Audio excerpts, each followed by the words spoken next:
I spent $20,000 on a family vacation to Hawaii, dreaming of happy moments with my loved ones. But at the airport, my son said, "I forgot to buy you a ticket. Just go home." They had planned to leave me behind like trash from the very beginning. 3 weeks later, they returned, their eyes widening when they saw a man in a suit standing next to me, because this man was ready to destroy their world. Before we continue, please subscribe to the channel and write in the comments where you are listening from. Dad, I have some bad news.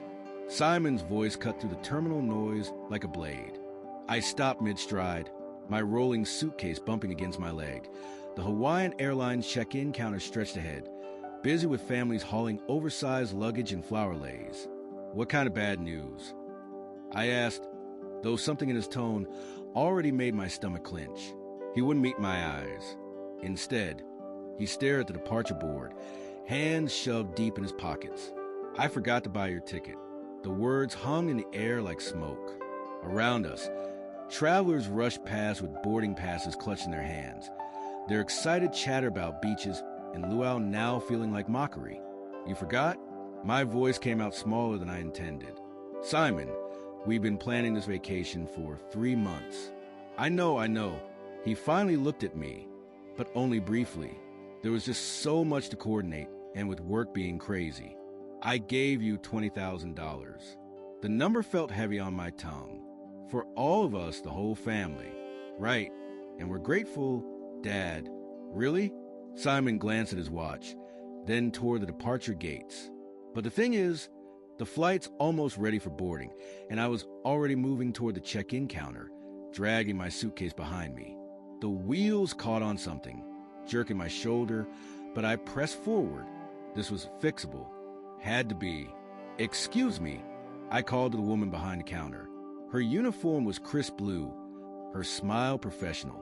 "I need to check what flights you have available to Honolulu today." She typed something into her computer. "Certainly, sir. What's the name on the reservation?" "Lee Willis, but apparently there might be an issue with my booking." More typing. A pause. Her smile faltered slightly. "I'm not seeing any reservation under that name, sir.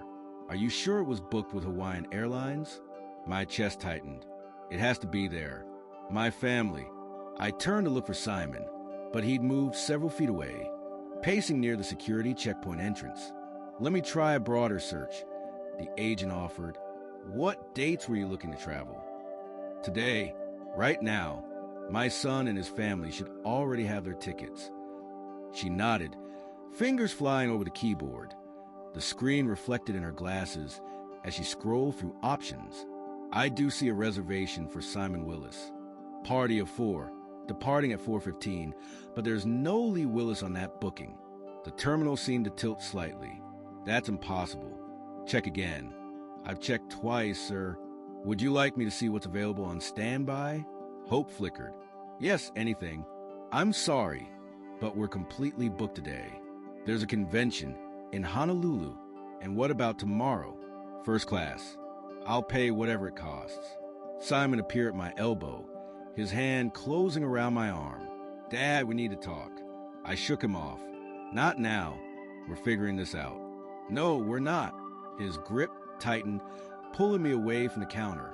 "This isn't going to work." The airline agent watched us with concern. Other passengers began to stare. A small child pointed at my suitcase, which had tipped over when Simon grabbed me. "What do you mean it's not going to work?" I steadied my luggage, my hands shaking. "There has to be another airline, another flight." "Dad, listen to me." Simon's voice carried a sharp edge I'd never heard before. "The vacation is happening today, right now. My family is already through security, so we find another way to get me there." "No." The word was flat, final. "We don't." The departure board flickered, updating flight times. Gay assignments shifted. The 4:15 Hawaiian flight now showed final boarding call in pulsing red letters. "Simon, you're scaring me." "What's going on?" He checked his watch again, more aggressively this time. "What's going on is that you need to go home. Dad, we'll manage the vacation somehow." "Manage?" My voice cracked. "I paid for everything, the hotel, the car rental. the activities for the kids, and we appreciate that. But right now, standing here arguing isn't helping anyone. The terminal's air conditioning hummed overhead, but I felt hot, dizzy. Nothing made sense. 3 months of planning, $20,000, family dinners where we discussed snorkeling and sunset dinners, and now Simon was acting like I was some kind of inconvenience. Just go home, he repeated, already backing toward the security checkpoint. We'll call you from the hotel. That's when I saw it in his eyes. Not panic about a forgotten ticket, not guilt about a mistake. Relief. Simon turned and walked toward the gate, leaving me standing beside my suitcase in the middle of the terminal, watching my son disappear into the crowd like he'd been planning this moment all along. The Hawaiian Airlines counter suddenly felt like my only anchor in a spinning world. I approached the same agent who recognized me immediately. Sir, were you able to work things out with your family? Actually, I need you to check something for me. My voice sounded steadier than I felt. That reservation under Simon Willis. When was it made? She hesitated, glancing toward the security checkpoint where Simon had vanished. I'm not supposed to share booking details, but her fingers moved across the keyboard. It shows here that it was booked 6 weeks ago. Party of 4. 2 adults, 2 children. 6 weeks ago. Not 3 months when we'd first discussed a vacation. Not last week, when Simon claimed he was finalizing everything. 6 weeks ago when he'd already decided I wouldn't be included, and no changes were made to add passengers. No, sir. The reservation has remained unchanged since the initial booking. My legs felt weak. I gripped the counter edge, the metal cool under my palms. What about other airlines? Anything to Honolulu today, tomorrow, this week? She checked, her expression growing more sympathetic with each search. I'm afraid it's the convention season. United has a waiting list of 47 people. Alaska Airlines is booked solid through next Tuesday. Next Tuesday. The words tasted bitter. By then, the vacation would be half over. There is one option, she offered quietly. Southwest has a red-eye tonight with 2 stops. Gets you in Thursday afternoon, but it's quite expensive without advance booking. How expensive? $1,800. I reached for my wallet, but stopped. In the distance, I could see the gate for the Hawaiian flight. Simon would be there now, probably texting Fern, telling her everything was handled. The problem, me, had been dealt with. Sir, the agent's voice seemed to come from far away. He knew. I said more to myself than to her. All along he knew. I'm sorry. I looked at her kind face, her genuine concern for a confused old man, and suddenly felt embarrassed. This wasn't her problem. This was family business, the kind of ugly truth that should stay private. The flight, I said, is it still boarding? Final call was 10 minutes ago. They're probably closing the doors now. As if summoned by her words, an announcement crackled over the intercom. Hawaiian Airlines Flight 447 to Honolulu is now closed for boarding. All ticketed passengers should be on board. I turned toward the gate. Even from here, I could see the last stragglers rushing down the corridor. Children in tow, carry-on bags bouncing, families heading to paradise together. My phone buzzed. A text from Simon. Sorry, Dad. We'll call from the hotel. Take care of yourself. Take care of yourself. Like I was some burden he'd finally managed to shed. The agent cleared her throat gently. About that Southwest flight. Sir, would you like me to hold it while you decide? I stared at my phone screen. No explanation. No real apology. Just a casual dismissal after taking $20,000 and months of my excitement. No, I said, sliding the phone back into my pocket. No, I don't think so. Are you sure? I can hold it for 15 minutes. I'm sure. Because suddenly, standing in that terminal with the smell of coffee and the sound of rolling luggage, I realized something important. This wasn't about forgotten ticket or poor planning or even Simon's selfishness. This was about who they thought I was, who they thought they could treat like a fool. The departure board updated again. Hawaiian Flight 447 now showed departed in stark black letters. Simon and his family were airborne, probably toasting with complimentary beverages, congratulating themselves on a vacation well-deserved. I picked up my suitcase handle and walked toward the exit. But I wasn't defeated. Not anymore. Every step away from that gate was a step toward clarity. They'd made a calculation about Lee Willis. They decided I would quietly go home, maybe complain a little, but ultimately accept being discarded. They were about to learn how wrong they were. The automatic door slid open, and I stepped into the afternoon air, already planning my next move. Behind me, the terminal buzzed with travelers heading to destinations. I was heading to mine, too, just not the one they expected. The taxi line stretched longer than I'd expected, but I welcomed the wait. It gave me time to think, to let the pieces settle into place like sediment in disturbed water. Where to? The driver asked as I loaded my suitcase into the trunk. He was middle-aged, tired-looking, probably dealing with airport traffic all day. Oakland, Montclair District. I settled into the back seat, still holding my phone, where Simon's pathetic text glowed on the screen. As we pulled away from SFO, I stared out at the familiar landscape of the Bay Area. The peninsula stretched out below us, dotted with houses where other families were probably sitting down at dinner, sharing their days, making plans, not calculating how to exclude their own father. "Rough day?" the driver asked, glancing at me in the rearview mirror. Getting rougher by the minute. I wasn't usually one for talking to strangers, but something about the anonymity of the taxi made it easier. "Ever have your family turn on you?" He laughed, but not with humor. "Brother, I got ex-wives who've been planning my downfall for years. Family is the ones who know exactly where to stick the knife." The knife? That's exactly what it felt like. Sharp, precise, aimed at something vital. As we drove through Daly City, I started replaying conversations from the past few months. March. When I'd first mentioned wanting to do something special for grandkids, Simon's immediate enthusiasm. "Dad, that's a great idea. Leave everything to me." April. When we'd sat around Fern's dining room table, looking at hotel brochures, Pearl practically bouncing in her chair. "Oh, Lee, this is so generous of you." Soul nodding along, quieter than usual, but seemingly supportive. But now looking back, I could see the signs, the way Simon had insisted on handling all the bookings himself. Fern's suggestion that I might be more comfortable staying in a different hotel just in case the kids get too noisy. Pearl's comment about how older folks sometimes prefer different activities. They've been conditioning me to expect separation all along. You know the worst part? I asked the driver's reflection. They thought I'd just take it. Roll over. Play dead. "You planning to prove them wrong?" he asked. I watched the Bay Bridge rise ahead, its cables sharp against the sky.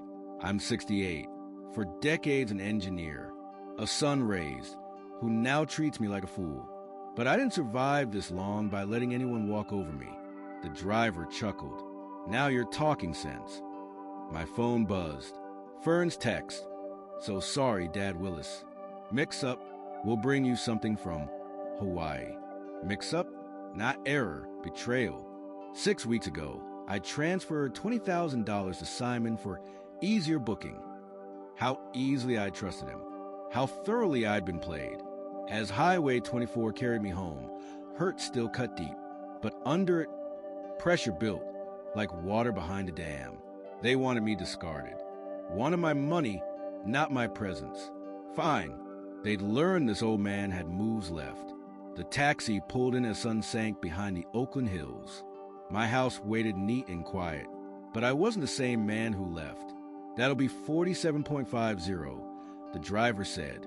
I handed him 60. "Keep the change. Thanks for the talk." "Whatever you're planning," he grinned. I hope they deserve it. Watching his taillights vanish, I scrolled to a number in use for months. Bruce Harland, my lawyer. If Simon wanted games with $20,000, I could play, but first, research. The door clicked open. My suitcase dragged across Martha's old doormat. This wasn't Hawaii packing. It was war prep. I changed into my cardigan, Simon's old professor joke. Appropriate. Tonight, I had studying to do. In my office, Martha's oak desk and line cabinet stood ready. I pulled the Hawaii 2025 folder, spreading 23 documents like scars, each one a betrayal. Invoice, $20,000 wired to Simon. Hotel confirmation, 7 guests, 10 nights. Names listed: Simon, Fern, Pearl, Saul, Mia, Ethan, and Martha. My wife, dead 3 years. They booked her instead of me. My hand shook holding the brochure. Sunsets, families, oceans, all lies. I lifted the landline. Martha insisted we keep. Grand Wall Resort, this is Co. I need to cancel a reservation under Willis. Typing. Yes, 7 guests. Checking in tomorrow. 10 nights. Are you sure? Completely. Sir, cancellation means heavy penalties. $3,200. Less than a year's gas money. Do it. Process. You'll get confirmation. When they arrive, we'll tell them you canceled at 6:47 p.m. Perfect. Simon would know. Deliberate. I hung up, staring at family photos, last Christmas smiles, food I paid for. A generous fool. Generous no longer. Next morning, sunlight felt different. For the first time, I slept peacefully. No packing lists. No anxious excitement. Just calm. Coffee percolated. Martha's old comfort filling the house. My cell glowed on the counter. 56 missed calls. All Hawaii. Simon's panic played in real time. Dad, urgent. Hotel says you canceled. This isn't funny. Kids are crying. We have nowhere to go. Call me. The timestamps told the whole story. The family reached Grand Wat 3 p.m. Hawaii time, just as I'd hung up with Co. They walked to that shining front desk, tired, excited, already planning sunset dinners, and found no rooms waiting. I carried coffee to my favorite chair. Outside, my neighbor walked his retriever. Same route for 12 years. Ordinary Tuesday for him. My phone buzzed. Hawaii again. I let it ring. Then voicemail. Dad, fix this now. We spent the night in the lobby. Pearl's crying. Kids don't understand. This is cruel, unnecessary, completely unlike you. Cruel, unnecessary. Strange words from a man who stranded me at an airport. I sipped my Brazilian blend. Fresh ground from yesterday, when I still believed in family vacations, kids' laughter, 3 generations together. I scrolled to Simon's number. My finger hovered over call. 6 weeks of planning. $20,000 wired without question. Months of talks about snorkeling, body surfing, luau's. All orchestrated to leave me out. Now Simon wanted to talk? Perfect. I had plenty to say. He answered instantly. Dad, finally, the hotel says you canceled everything. His voice roared through the speaker. Behind him, Fern panicking, kids crying. Well, hello, Simon. How's the vacation? Don't play games. We have nowhere to stay. Do you realize what you've done? I reached for Martha's old notepad. Some conversations needed to be documented. Actually, I understand perfectly. Tell me, when you left me at the airport, where exactly did you expect I'd spend my vacation? Silence. Then, that was different. Kids are innocent. Innocent kids? Were they innocent when you excluded me after taking my $20,000? That's not the same. His voice cracked with exhaustion, awake all night, scrambling. Help me, son. What's the difference? Yesterday, you told me to go home. What changed? Fern shouted in the background. Tell him about the credit cards. Credit cards? I wrote that down. Dad, everything's booked. We charged a trip, plan to pay later, under different circumstances. You mean with my money? While I sat home like discarded furniture. Stop being dramatic. This isn't about you, it's about the kids. It became about me the moment you took my money and erased me. Simon's tone hardened. Fine, play hardball. When I get back, you'll regret this. You think you can manipulate family with money? I wrote it word for word. You'll regret this. Simon, are you threatening me? I'm promising you. Actions have consequences, old man. Old man. Another note. You're right about consequences. Betray trust and trust dies. This is ridiculous. You're punishing kids because your feelings got hurt. I'm teaching adults that stealing $20,000 has repercussions. We didn't steal anything. You gave us that money for family. Silence. Pearl's voice cracked in the distance. We should have never disaster. Simon tried again. Dad, maybe we handled it badly, but right now we need to fix it. Can you call the hotel and... No. What do you mean, no? I mean no. The same word I should have told you yesterday, when you told me to go home. This is insane. You're vindictive. I hung up. Quiet returned. Outside, a hummingbird hovered near Martha's feeder, its wings a green blur. I looked down at my notepad. Threats, insults, financial confessions. No accountability. The phone rang again. Hawaii. I turned it off. Simon's words glared back in ink. You'll regret this, old man. Uglier on paper than in my ear.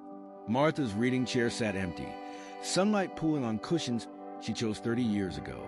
I could almost see her sitting there, reminding me, kindness is never weakness, Lee. Don't let them confuse the two. I had been kind, paid Simon's tuition, co-signed his lease, covered mortgages, surgeries, vacations.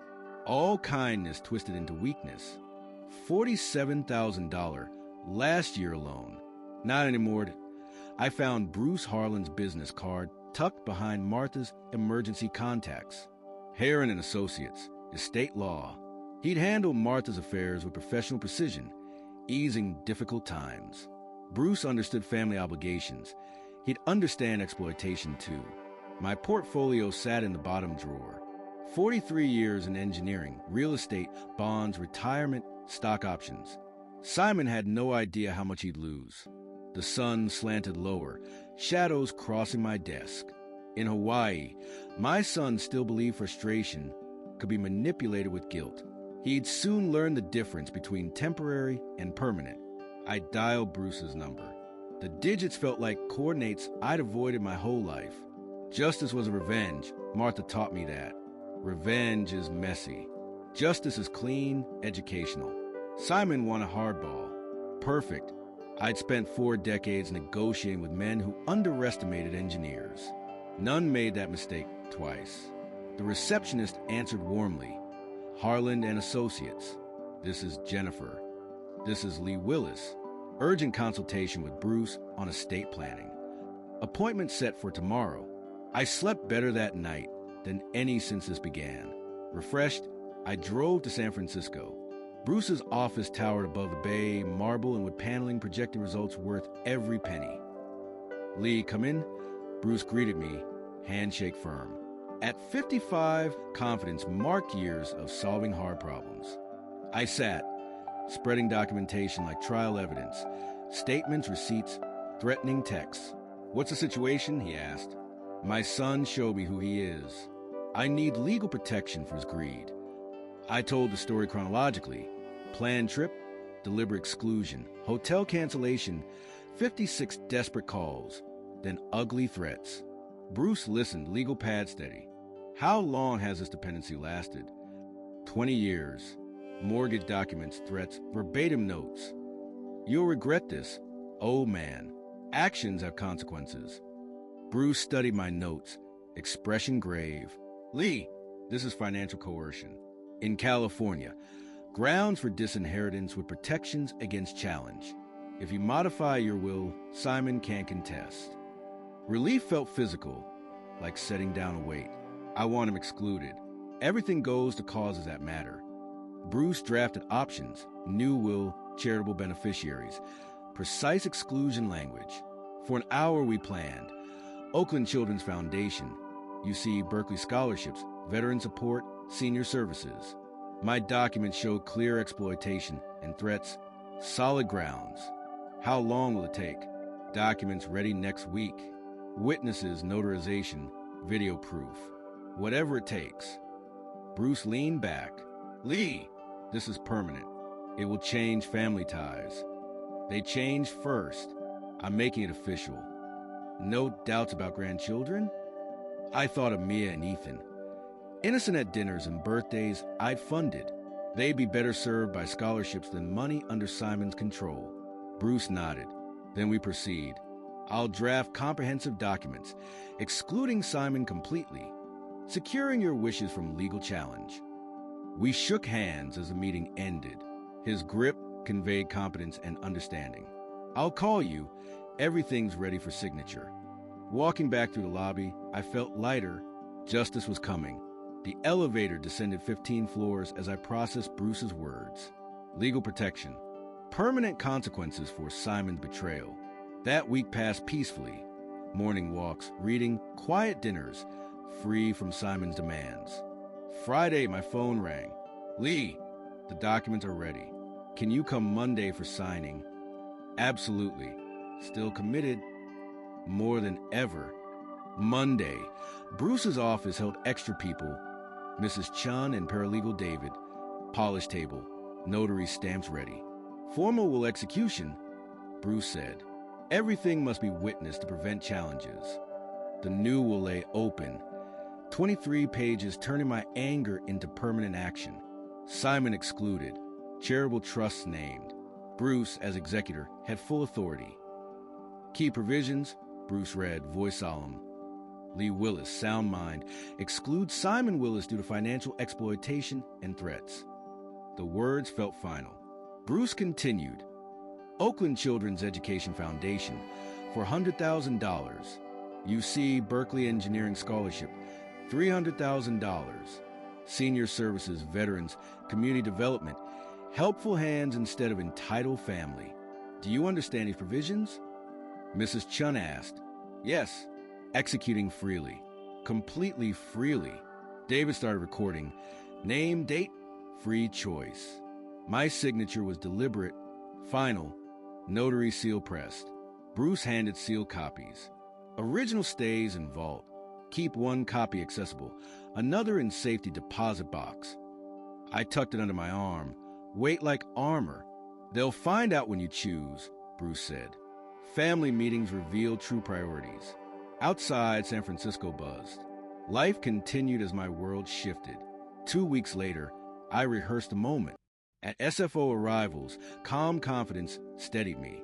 Flight 441 landed, Bruce said. Leather portfolio in hand, our mission ready. Passengers trickled through customs. Families, couples, business travelers. Then I saw them, Pearl chattering to Saul, hats and souvenirs. Fern and kids followed. Simon arrived last, distracted. Mia spotted me. Grandpa. She ran, ukulele bouncing. Ethan followed, joy lighting his face. Hugging them, love uncomplicated. Then I saw Simon, vacation calm gone, eyes on me and Bruce. Dad, Simon said wearily, what are you doing here? Welcoming you home. I replied, placing the children beside me. How was your vacation? Fern noticed Bruce, alarm rising. Pearl, oblivious. Lou, wait until you hear about the luau. Breakfast buffet was amazing. Bruce stepped forward, precise, professional, Mr. Simon Willis. Simon paled beneath his tan. Bruce extended the sealed envelope. Copy of your father's revised will, executed May 25th, 2025. Simon's hands trembled as he accepted it. The airport noise, announcements, luggage wheels, conversations faded as everyone focused on a legal document. What is this? Fern whispered, reading the return address. Simon broke the seal jerky. Vacation relaxation gone. He scanned the papers, comprehension dawning, confusion, disbelief, horror at disinheritance passages. This can't be real, he whispered. Fern leaned over, color drained. Lou, she said cautiously, surely we can work this out. Think of the children. I did think of them. I said calmly, that's why I paid $20,000 for their Hawaiian vacation. Simon snapped, eyes blazing with fury. You can't do this to us. I'm your son. Yes, the son who left me stranded and threatened me when I stood up. Pearl stopped mid-sentence. Lee, what's going on? Why is everyone upset? Sue gently, Pearl, maybe give them privacy. This is impossible. You can't disinherit family. There are laws. Bruce calm. California law fully supports your father's right. Documents are ironclad. I'll contest it in court. Please do. Bruce prepared for that. The competency video should convince any judge. Fern scanned the documents, calculating losses, house investments, everything. Bruce, Oakland Children's Education Foundation, you see Berkeley Scholarship Fund now primary beneficiaries. Simon crumpled the papers, smoothed them again. Insane. Throwing away family over one argument. One argument? You took $20,000, excluded me from grandchildren's vacation, threatened me. That's betrayal. Mia tugged my jacket. Grandpa, why is Daddy yelling? I felt sadness. Children unaware their father's greed cost them their future. Sometimes grown-ups make mistakes with big consequences. I said gently, "We'll get lawyers.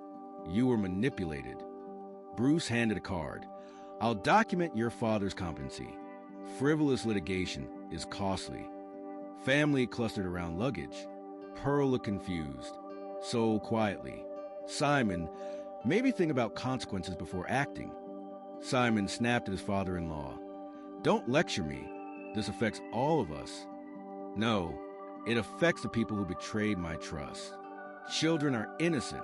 Scholarships will help them for generations." Bruce closed his portfolio. "Gentlemen, business concluded." I followed him, leaving Simon's family to process reality amid returning travelers' cheerful chaos. Simon's voice called after us, still negotiating, unable to accept permanent consequences.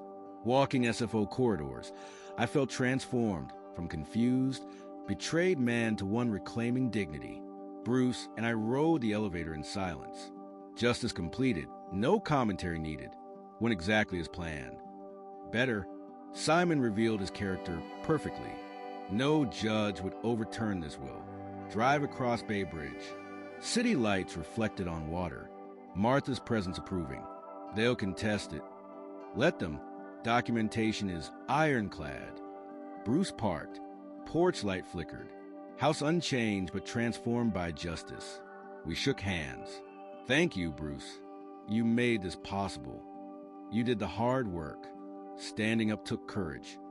After he left, I stepped into quiet home. Familiar smells, ticking clock welcomed me. I prepared simple dinner. Scrambled eggs, toast, tea. No need to accommodate anyone else. Evening light slanted through windows, illuminating family photos. Simon's graduation, wedding, grandchildren. Still family, but no sting of betrayal. Armchair by window beckoned. I settled, tea in hand, looking at garden Martha planted and I'd maintained. Weeks transformed me, from victim to advocate, mistreatment to justice. Martha would have been proud, or perhaps proud I remembered how to be that MY phone sat on.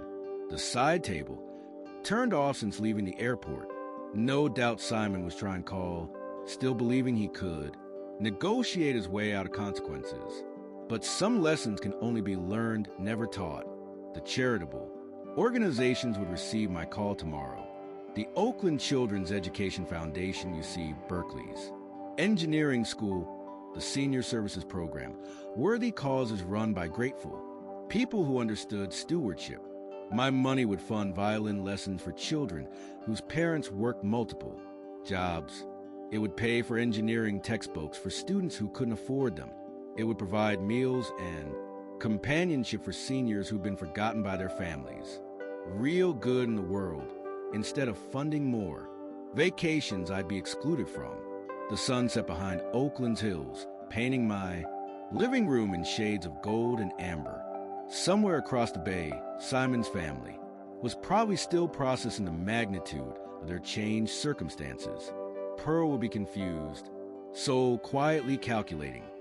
Fern planning damage control, and Simon would be learning that actions really do have consequences. I finished my tea as darkness settled over the neighborhood. Tomorrow would bring its own challenges. Phone calls from family members, possibly legal papers from desperate attorneys. The logistics of updating bank accounts and investment portfolios. But tonight, I sat in my own chair in my own house, surrounded by the quiet dignity of a man who reclaimed his self-respect. Martha's wisdom had guided me through the darkest period of family betrayal to this moment of peaceful resolution. Justice served, lessons learned, future secured. It was enough. It was perfect. It was finally completely mine. If you like this story, please like this video. Subscribe to the channel and share your impressions of this story in the comments. To listen to the next story, click on the box on the left. Thank you for listening.